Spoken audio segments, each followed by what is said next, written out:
People, including children, have gathered in the hope of crossing into the West, with more expected to arrive in the coming days. A young Syrian man becoming the latest casualty. His body was discovered on the Polish side of the border. Temperatures are plummeting in Belarus. At night, it's -3 degrees. But these migrants say turning around is not an option, so they gather whatever they can to keep warm as winter descends on their border camp. We can't stay more because the weather is too cold. The people maybe day by day will die here from cold. We better die here. No, go back to our country. Entry into the European Union is just across this barbed wire fence.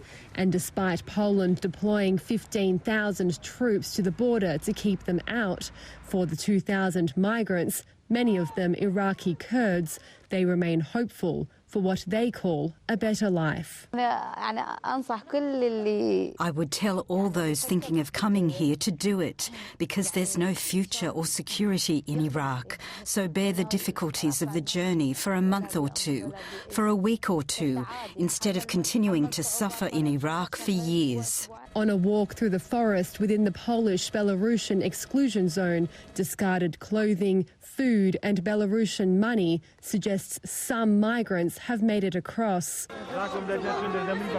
Polish border guards alleging Belarusian authorities are aiding border crossings by destroying barriers and blinding Polish guards with laser beams.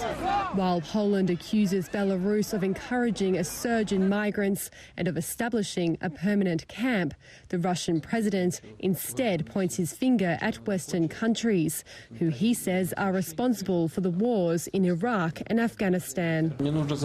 Don't forget where the crisis associated with migrants came from. Is it Belarus that started these problems? No.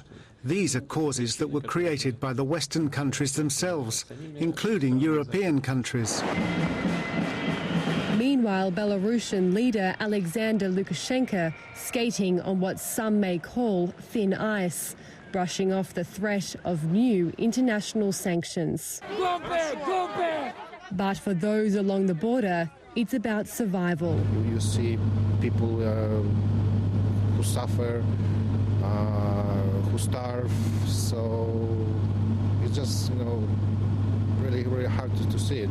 A new delivery of humanitarian aid, a lifeline for many.